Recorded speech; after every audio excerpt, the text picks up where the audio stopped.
जय हिंद सभी भाइयों को। स्वागत है एक बार फिर से आर्मी करियर पॉइंट पर। जिस हिसाब से मैंने कहा था कि जल्दी हम लोग क्लासेस स्टार्ट करने वाले हैं, तो स्टार्ट कर दी गई हैं आज से। ठीक है, तो अब से रेगुलर आपको ऐसे ही PDF मिले करेंगी। ठीक है, अभी तक नहीं जुड़े हैं आप चैनल से, तो नीचे डिस्क्रिप्शन में मैं दे दूँगा लिंक आपको व्हाट्सएप का, वहाँ पर आप जुड़ सकते हैं। वहाँ पर भी आप अपने सवाल पूछ सकते हैं या कमेंट बॉक्स में भी। ठीक है, तो आज हम एक सीरीज़ लेके आए हैं।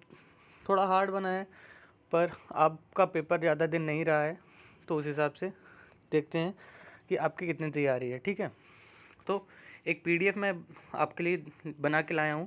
30 क्वेश्चन की सीरीज़ है। आप अपना देखिएगा कि आप कितना स्कोर कर पा रहे हैं। ठीक है, और इम्प्रूव करने की कोशिश करिएगा। आज से सेट शुरू हैं। अभी धीरे धीरे मैं आपको रेगुलर बेसिस पे एक सेट देता रहूँगा। आप प्रैक्टिस करते रहिए। ठीक है, तो सबसे पहले देख लेते हैं आज का जो सेट है। थोड़ा मैं इसको ऐसे कर देता हूँ। ठीक है, मैं आपको क्वेश्चन बताऊँगा, आप देख लीजिए एक बार। ठीक है, अगर आप PDF भी चाहिए होगी आपको, तो आप मेरे ग्रुप पे जुड़ जाइए। व्हाट्सएप पे लिंक दे दूँगा मैं नीचे, वहाँ से आप PDF भी ले सकते हैं। ठीक है, सबसे पहला जो क्वेश्चन है वो क्या कहता है अपना। सबसे पहला क्वेश्चन कहता है कि the largest island in the world, largest island in the world. ठीक है, तो अगर आपको इसका आंसर पता है तो आप कमेंट सेक्शन में बताइएगा, या लास्ट में आप स्कोर बताइएगा अपना कि कितना बन रहा है आपका। ठीक है, तो इसका सही ऑप्शन जो हो जाएगा वो आपका हो जाएगा ग्रीनलैंड। ठीक है, इसका जो सही ऑप्शन हो जाएगा वो आपका हो जाएगा ग्रीनलैंड। ग्रीनलैंड जो है वो दुनिया का सबसे बड़ा आइलैंड है। ठीक है, उसके बाद बात करते हैं सेकंड क्वेश्चन की। सेकंड क्वेश्चन है आपका, इंडिया की लार्जेस्ट पेट्रोलियम रिफाइनरी कहाँ है। तो हिंदी इंग्लिश वाले कंफ्यूज ना हो। ठीक है, दोनों लिखा हुआ है इंग्लिश में, मैं हिंदी में बता दे रहा हूँ। ठीक है, तो इंडिया लार्जेस्ट पेट्रोल रिफाइनरी कहाँ पे है। पेट्रोल रिफाइनरी आपकी कहाँ पर सबसे बड़ी है इंडिया की। तो ये आपकी कहाँ पर है, ये आपकी है जामनगर गुजरात में। ठीक है, जामनगर इसका सही आंसर होगा। ठीक है, अगर आपने सही सोचा होगा तो देख लीजिएगा, वरना लिख लीजिएगा, नोट डाउन कर लीजिएगा। ठीक है, उसके बाद बात करते हैं who is developer of the social networking site Facebook. Facebook हम सब लोग चला रहे हैं, पर किसी किसी को यही नहीं पता है कि उसका डेवलपर कौन है। ठीक है, बहुत ही रिपीटेड क्वेश्चन है, बहुत बार आया है ये क्वेश्चन। ठीक है, तो इसको मोस्ट इंपॉर्टेंट मार्क कर लीजिए और याद कर लीजिए। ठीक है, तो इसके जो आपके ये हैं मार्क जुकरबर्ग। ठीक है, सुंदर पिचाई आपके ये गूगल के हैं। ठीक है, रतन टाटा टाटा एंड स्टील वगैरह के हैं, और ग्राम बेल ये तो इन्वेंटर थे। ठीक है, तो इनका कोई मतलब नहीं है यहाँ पे। तो इसके जो राइट आंसर है वो है आपका मार्क जुकरबर्ग। ठीक है, उसके बाद where is Indian military academy located. ठीक है, इंडियन मिलिट्री एकेडमी आपकी कहाँ पर है, वो कंफ्यूज नहीं होइएगा। ठीक है, क्योंकि ये यहाँ पे नाम पढ़ लीजिएगा ध्यान से कि क्या लिखा हुआ है। ठीक है, कभी कभी IMA पूछ लेता है आपसे, कभी OTA पूछ लेगा, कभी NDA पूछ लेगा, तो यहाँ पे जो लिखा होगा ना वो आप ध्यान से पढ़ लीजिएगा।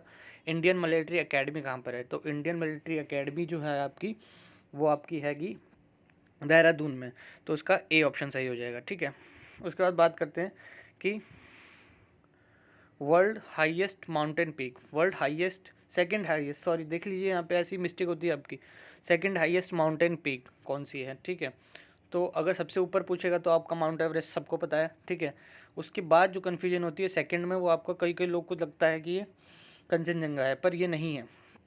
इसका जो सही आंसर है वो आपका K2 है। K2 पर्वत विश्व की सबसे दूसरी जो बड़ी श्रृंखला है। ठीक है, उसके बाद बात करते हैं अगला question, India Gate. India Gate कहाँ पर है। ठीक है, कई बच्चे इंडिया गेट और गेटवे ऑफ इंडिया में कंफ्यूज हैं। ध्यान से सुनिएगा, इंडिया गेट और Gateway of India. India Gate आपका जो है वो दिल्ली में है, और गेटवे ऑफ इंडिया जो है आपका वो मुंबई में है। ठीक है, तो इसमें कंफ्यूज नहीं हो जाना, देख लेना आप अपना। उसके बाद सरदार सरोवर प्रोजेक्ट जो है आपका वो कहाँ पर है। सरदार सरोवर प्रोजेक्ट कौन सी रिवर पे स्थित है। ठीक है, इसका आंसर देखिए आपके हिसाब से क्या होगा। इसका आंसर देखिए, आप लोग ये चेक करते जाइए, अगर नहीं समझ में आता है कुछ और अगर गलत हो जाता है तो उसको नोट डाउन कर लीजिए ताकि आगे गलती ना हो। ठीक है, तो इसका जो सही आंसर हो जाएगा वो आपका नर्मदा हो जाएगा। ठीक है, आगे बात करते हैं। वीडियो थोड़ी लंबी हो सकती है, पर आपको चेक करना है अपने आप को कहाँ खड़े हैं आप, तो फिर देख लीजिएगा। और PDF भी आपको मिल जाएगी, आप मेरे से जुड़ जाइएगा वहाँ पे नीचे। लिंक है। ठीक है, थर्ड एजेट कहाँ पर है आपका? ठीक है, बहुत रिपीटेड क्वेश्चन है, बहुत रिपीटेड क्वेश्चन है। ठीक है, लिख लीजिएगा, बहुत रिपीटेड क्वेश्चन है। ये आपका इंडिया में है। ठीक है, जो इंपॉर्टेंट क्वेश्चन होगा मैं बता दूंगा, रिपीटेडली आया हुआ होगा वो मैं बता दूंगा आपको। ठीक है, founder of Maurya dynasty, founder of Maurya dynasty मतलब मौर्य समाज के संस्थापक कौन थे? ठीक है, मौर्य समाज के संस्थापक आपके चंद्रगुप्त मौर्य थे। ठीक है, इसमें कई बच्चे समुद्रगुप्त लगा देते हैं, या कहीं मौर्य और लिख देगा, समुद्रगुप्त मौर्य लिख देगा तो आप वो लगा देंगे, तो ऐसा ध्यान रखिएगा। इसका आंसर चंद्रगुप्त मौर्य है। ठीक है, उसके बाद बात करते हैं 10वें क्वेश्चन की। 10वें क्वेश्चन क्या कहता है? Who is known as Iron Man of India. Iron Man किसको कहा जाता है?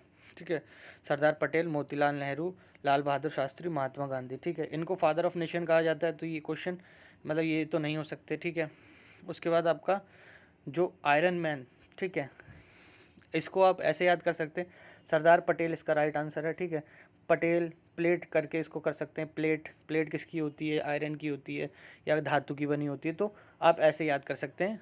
ठीक है, अगर नहीं याद रहता है तो। ठीक है, उसके बाद बात करते हैं लैंड ऑफ थाउजेंड लेक। बहुत इंपॉर्टेंट क्वेश्चन है, बहुत बार आया है ये। ठीक है, लैंड ऑफ थाउजेंड लेक किसको कहा जाता है? ठीक है, तो लैंड ऑफ थाउजेंड लेक आपका आइसलैंड, ग्रीनलैंड, न्यूजीलैंड, फिनलैंड, आपका जो भी ऑप्शन है आप अपना देख के बताइए। इसका फ़िलहाल मैं राइट आंसर आपको बता देता हूँ। लेक ऑफ थाउजेंड लेक को आप कहा जाता है ग्रीनलैंड, ये फिनलैंड, सॉरी, ग्रीनलैंड मैंने अभी ऊपर बात की थी। ठीक है, सबसे बड़ा आइलैंड है। ठीक है, अब बात करते हैं who was father of king Ashoka. King Ashok जो सम्राट थे, उनके पिताजी का नाम क्या था? चंद्रगुप्त, ये चंद्रभान, बिंदुसार या हरिचंद्र। ठीक है, बताइए आंसर अपना। ठीक है, तो इसका राइट आंसर जो हो जाएगा आपका, वो हो जाएगा आपका बिंदुसार। ठीक है, बिंदुसार जो थे वो अशोक सम्राट के पिताजी थे। ठीक है, Delhi is located on which bank of river, मतलब आपका जो दिल्ली है वो कौन सी नदी के ऊपर स्थित है? ठीक है, ये रिपीटेडली क्वेश्चन आते रहते हैं। ठीक है, तो ये याद कर लीजिएगा कि कौन सा शहर कौन सी नदी के ऊपर बरसा हुआ है। ये गंडक, गोमती, यमुना, गंगा। ठीक है, तो गंगा नहीं है, गंगा आपका गोमती भी नहीं है, तो बचा ये दोनों, इन दोनों में से जो राइट आंसर है वो यमुना है। ठीक है, उसके बाद और 15वां क्वेश्चन, उसके बाद 14वें क्वेश्चन पे चलते हैं हम लोग। Capital of Maharashtra. महाराष्ट्र की कैपिटल मुंबई, लखनऊ, दिल्ली, पुणे। तो 3-4 तो आप ऐसे एलिमिनेट कर लीजिए क्योंकि ये महाराष्ट्र में पड़ते नहीं है, क्योंकि लखनऊ यूपी में है आपका, दिल्ली खुद राजधानी है, बचे पुणे और मुंबई, तो उसका आंसर हो जाएगा आपका मुंबई। ठीक है, उसके बाद SI unit of electric, electric क्या है, ऐसा यूनिट क्या है आपका? ठीक है, रिपीटेडली क्वेश्चन है ये। ठीक है, इसका आंसर आपका एम्पियर हो जाएगा, एम्पियर हो जाएगा इसका आंसर। 15 क्वेश्चन अभी तक आप देख लीजिएगा, अगर 10 प्लस हैं तो आप अचीव कर सकते हैं अपना टारगेट। ठीक है, आगे बात करते हैं seismograph is use to measure. Seismograph किस लिए यूज़ होता है? ठीक है, आपका हार्ट बीट के लिए, अर्थक्वेक के लिए, फ्लो ऑफ करंट के लिए, ब्लड प्रेशर के लिए, किसके लिए यूज़ होता है आप बताइए अपना। ठीक है, ऑप्शन आप अपना लिखते जाइएगा कि जो आपको नहीं समझ में आता है उसको नोट डाउन कर लीजिएगा। ठीक है, क्योंकि ये सब क्वेश्चन दोबारा दोबारा कोई बताने वाला नहीं होता है। ठीक है, अगर आपको जहाँ पे नहीं आता है उसमें कोई दिक्कत नहीं है, आप लिखिए और तैयारी करिए। ठीक है, इसका आंसर आपका हो जाएगा अर्थक्वेक, अर्थक्वेक हो जाएगा। उसके बाद कहते हैं लिगामेंट, ये आपका साइंस शुरू हो गया है अब आपका। ठीक है, 15 तक आपका वो था, साइंस शुरू हो गया है।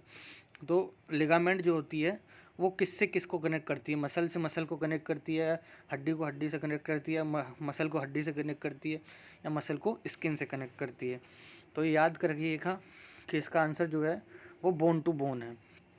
ठीक है, अगर आपको नहीं मिल रहा है टाइम, थोड़ी वीडियो लंबी हो रही है इसलिए मैं जल्दी जल्दी बना दे रहा हूँ, आप अपने मन पे तो सोच लीजिएगा, अगर नहीं गलत हो जाता है आपका तो आप उसको लिख लीजिएगा। ठीक है, ऐसे ही PDF में डालता रहूँगा डेली डेली, तो अभी कनेक्ट हो जाइएगा। ठीक है, अगर चैनल पर नए हैं तो सब्सक्राइब वगैरह कर लीजिएगा, तो PDF वगैरह मिल जाएगी आपको। ठीक है, लिगामेंट की हम लोगों ने बात करी अभी। अब कहते हैं मिरर, मिरर ये भी साइंस का टॉपिक है। ठीक है, आपका कौन सा मिरर जो है वो हेडलाइट में यूज़ होगा? जो आगे हेडलाइट लगी होती है गाड़ी के, वो कौन सा mirror? Black mirror, concave mirror, convex mirror या प्लेन मिरर?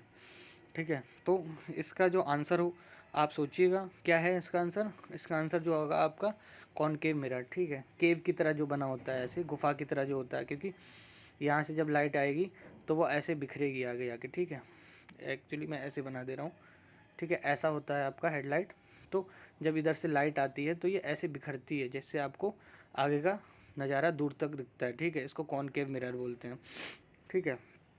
तो ये हो गया आपका 18वां, ठीक है। आगे लार्जेस्ट ग्लैंड, ग्लैंड की बात की गई है, तो सबसे पहले तो इसमें देख लीजिएगा आपका कौन सा ग्लैंड है, हार्ट, किडनी, लिवर या लंग, ठीक है। इनमें से आधे तो ऐसे हो जाएंगे क्योंकि वो ग्लैंड है नहीं, ठीक है। तो सबसे पहले इसका जो आंसर हो जाएगा वो आपका, तुरंत इसको बिना देखे लगा दीजिएगा लीवर, क्योंकि यही ग्लैंड है, ठीक है। उसके बाद बात की है कि रेबीज़, रेबीज़ किस लिए होता है। रेबीज़ जो रोग है वो किसके काटने से या किसकी वजह से होता है, पॉल्यूशन की वजह से, या दूषित खाना खाने की वजह से, या मच्छर के काटने की वजह से, या कुत्ते के काटने की वजह से, ठीक है। तो इसका आंसर तो सबको आता होगा जहाँ तक, ठीक है। क्वेश्चन बहुत बार पूछा गया है, पर अगर क्वेश्चन नहीं आपको आता है तो इसका आंसर डॉग बाइट है, कुत्ते के काटने से रेबीज़ होता है, जिसमें इंजेक्शन लगता है आपको, ठीक है। आजकल तो एंटी रेबीज़ पहले से ही लगाए होते हैं पालतू कुत्तों वगैरह में, तो नहीं होता उतना, ठीक है। सॉरी।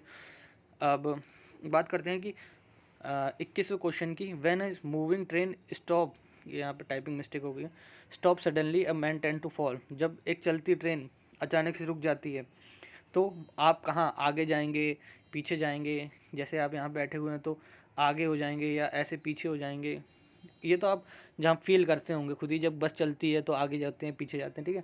तो इसमें ऑप्शन है अपवर्ड, डाउनवर्ड, फॉरवर्ड, बैकवर्ड, ठीक है। तो हम लोग जब ट्रेन स्टॉप हो रही है ना तो हम लोग फॉरवर्ड हो जाएंगे, ठीक है। तभी लोग को बोलते हैं बच्चों से कि बच्चा पकड़ के रखिए तो फॉरवर्ड हो जाएगा, ठीक है। उसके बाद natural source of energy, natural मतलब प्राकृतिक, प्रकृति से जो भी हमको एनर्जी मिल रही है, इसमें से आप देख लीजिए, बैटरी, बैटरी प्राकृतिक नहीं है। इलेक्ट्रिसिटी, इलेक्ट्रिसिटी उत्पन्न की जाती है पर प्राकृतिक है नहीं, ठीक है। फ्रिक्शन, फ्रिक्शन तो दो चीज़ों के बीच में होता है, उससे एनर्जी नेचुरल नहीं हो सकता वो, ठीक है। तो इसका आंसर जो हो गया वो आपका सन हो गया, सबसे बड़ा सोर्स है नेचुरल एनर्जी का। और उसके बाद बात कर लेते हैं 23 का, ठीक है। 23 ऐसी ही PDF आपको बहुत सारी मिल जाएंगी, जनरल ड्यूटी 1 लिखा हुआ है ऐसे, ऐसे ही मैं 30-40 PDF दूंगा आपको, हाँ, जुड़ जाइएगा रेगुलर, ठीक है। उसके बाद बात करते हैं 23 नंबर की, which blood group is universal recipient, मतलब कौन ले सकता है, रिसिपेंट मतलब लेने वाला और डोनर मतलब देने वाला, ठीक है। तो कौन ले सकता है किसी से भी, तो इसका आंसर बी पॉजिटिव है या ओ पॉजिटिव है या ए पॉजिटिव है, ए बी पॉजिटिव है, ठीक है। तो इसका आंसर आपका हो जाएगा A B positive. A B positive किसी से भी ले सकता है, वो कोई सा भी ब्लड ग्रुप एक्वायर कर सकता है, चाहे ओ हो चाहे कोई से हो। अगर ए बी पॉजिटिव वाले का एक्सीडेंट हो जाता है तो उसको खून बड़ी आसानी से मिल जाता है, ठीक है। पर यहीं ओ वाला होता तो उसको ओ ही दे सकता है, तो उसके लिए यूनिवर्सल रिसिपेंट नहीं होता है। ये यूनिवर्सल रिसिपेंट सिर्फ ए बी है, जो किसी से भी लेन ले सकता है, देने को नहीं, देने को तो वो सिर्फ ए बी या ए बी को दे सकता है, ठीक है। इसके बारे में अगर क्लास चाहिए हो तो आप क्लास बता दीजिए, क्लास भी करा करेंगे हम लोग, ठीक है। तो 23 हो गया। 24 के बारे में बात करते हैं, ठीक है। Which substance is used in in thermometer, जो आपका नापने वाला होता है, बुखार वगैरह नापने वाला थर्मोमीटर, उसमें क्या यूज़ होता है, तेल यूज़ होता है, आयरन पड़ा होता है अंदर, या पानी पड़ा होता है, या मरकरी। देखा होगा आपने, ऐसे थर्मोमीटर होता है, उसके अंदर एक पतली सी लाइन ऐसी सी होती है, ऐसी वो चढ़ती है, ठीक है। जब आप पारा बढ़ देखते होंगे तो उसको उसमें इसको पारा बोलते हैं, ठीक है। पारा, पारा बढ़ता है आपका ना, टेम्परेचर को हिंदी में क्या बोलते हैं, पारा, ठीक है। तो यहाँ पे ऐसे पारा बढ़ता है आपका तो दिखता है वो, तो वो धातु का भी नाम पारा है, ठीक है। पारा, मरकरी, मरकरी आपका सही आंसर हो गया, ठीक है। ऐसे ही लॉजिक से मैं बता दूंगा आपको, ताकि आपको ध्यान ना रखना पड़े, बस आप तर्क से लगा देंगे, ठीक है। उसके बाद 25, which among the following is the reason of heart attack, heart attack किस रीजन की वजह से आता है, क्या चीज़ बढ़ने की वजह से आ जाता है, कोलेस्ट्रॉल बढ़ जाए तो आ जाएगा, या ब्लड शुगर, या ब्लड प्रोटीन, या ब्लड यूरिया, ठीक है। तो मेन दो रीजन तो आपके देखिए, कोई क्वेश्चन ऐसा होता है ना जिसमें दो रीजन दे, ये दोनों रीजन ही हार्ट अटैक के हैं, पर मेन जो रीजन है आपका, सबसे मेन जो रीजन है वो लगाना होगा आपको ऐसे चक्कर में। तो आपका कोलेस्ट्रॉल जो है वो हार्ट ब्लॉक करता है सबसे जल्दी, तो आपका कोलेस्ट्रॉल, कम कोलेस्ट्रॉल वाला खाना खाना है, इसीलिए बोलते हैं लोग कि कम कोलेस्ट्रॉल वाला, कम तला हुआ, क्योंकि इसी से कोलेस्ट्रॉल जमता है, वही हार्ट अटैक आगे चल के बनता है, ठीक है। और what is called the compound of hydrogen and carbon, hydrogen और कार्बन, ठीक है, इन दोनों का कंपाउंड जो मिलके बनता है इन दोनों से, उसको हम क्या बोलेंगे? हाइड्रोकार्बन, कार्बोहाइड्रेट, ऑर्गेनिक कंपाउंड या शुगर कंपाउंड, शुगर, ठीक है। तो इन दोनों के मेल से देखो, एक आसान सा तरीका बता रहा हूँ, हाइड्रोजन है और या क्या बोल रहा है, कार्बन है, हाइड्रो, इसका हाइड्रो हो गया, इसका कार्बन हो गया, और दोनों को मिला के जो बन रहा वो हो गया आपका हाइड्रोकार्बन। सीधे सीधा आंसर लगा दो, आंधी, ठीक है, बिना देखे बिना सोचे, ठीक है, बहुत ही आसान है, ठीक है। उसके बाद सोडियम की बात करते हैं, सोडियम, सोडियम की बात करते हैं कि सिंबल क्या है, केमिकल सिंबल ऑफ सोडियम पूछा गया है यहाँ पे। तो कई कई लोग सोचेंगे यार सिंबल है तो एसिड, SODIUM है, तो इसका तो SO होना चाहिए, इसमें तो गलत आंसर है, ठीक है। तो ऐसा नहीं होता, साइंस में अलग अलग, देखिए अगर आप साइंस के स्टूडेंट हैं तो जान रहे होंगे, नहीं जान रहे होंगे तो मैं बता दूँ, साइंस का जो ये वर्ड है इससे कोई लेना देना नहीं होता है, ठीक है, कुछ भी हो सकता है सिंबल। जैसे सोडियम का यहाँ पे दे रखा है NaCl, और आपका NuAg, ठीक है, तो ये आपका गोल्ड का हो गया, ये आपका क्लोरीन का हो गया। तो जो आपका सोडियम का है वो हो गया आपका Na, ठीक है। अगर नहीं पता है तो लिख लीजिएगा क्योंकि ये आता है बहुत बार, ठीक है। उसके बाद सल्फ्यूरिक एसिड, सल्फ्यूरिक एसिड का फॉर्मूला, सल्फ्यूरिक एसिड का आपका फॉर्मूला पूछा है, तो आपका इसका क्या हो जाएगा, H2SO4 H2SO3 HCl HNO3, तो क्या हो जाएगा ये आप देख के बताइए, ठीक है। क्योंकि सल्फ्यूरिक एसिड है तो यहाँ पे H2SO4 है, खतरनाक एसिड माना जाता है इसको, ठीक है। कंसनट्रेट डाल के मतलब पानी डाइल्यूट करके उसको यूज़ किया जाता है क्योंकि बहुत डेंजरस होता है। आगे बात करते हैं बॉक्साइट, बॉक्साइट किस चीज़ का ओर है, मतलब किस किस धातु, कौन सी धातु इसके और इससे बनती है, ठीक है। कॉपर आ गया, टिन हो गया, एल्युमिनियम हो गया, गोल्ड हो गया, किस रूप में, मतलब इससे हम निकाल सकते हैं इसका और, मतलब किसी उसको, किसी भी पदार्थ को उस चीज़ से निकाला जाए, ठीक है, वो उसका और हो गया।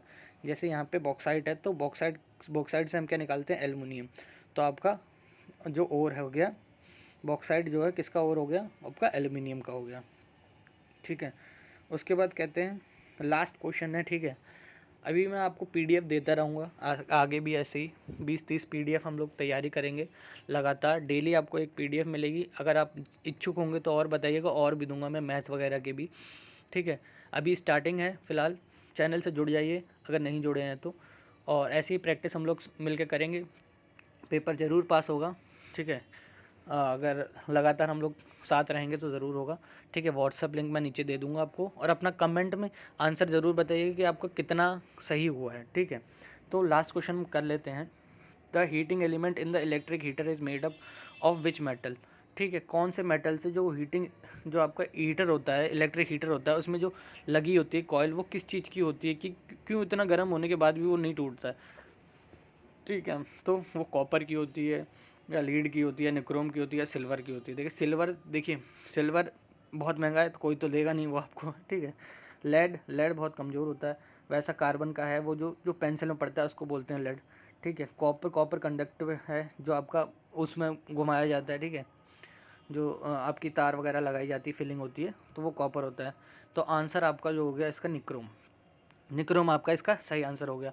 कमेंट सेक्शन में ज़रूर बताइएगा कि आपका कितना आंसर सही आ रहा है, नहीं आ रहा है तो भी कोई बात नहीं, हम लोग इसको कंटिन्यू कर रखेंगे, डेली आपको ऐसी PDF मिलती रहेगी, साइंस मैथ जो भी बताएंगे आप, ठीक है। कमेंट सेक्शन में आप बता दीजिएगा, और व्हाट्सअप से जुड़ जाइएगा अगर नहीं जुड़े हैं तो, और चैनल को सब्सक्राइब करिए, वीडियो अच्छी लगी तो लाइक ज़रूर करिए यार, ठीक है। जय हिंद, जय भारत।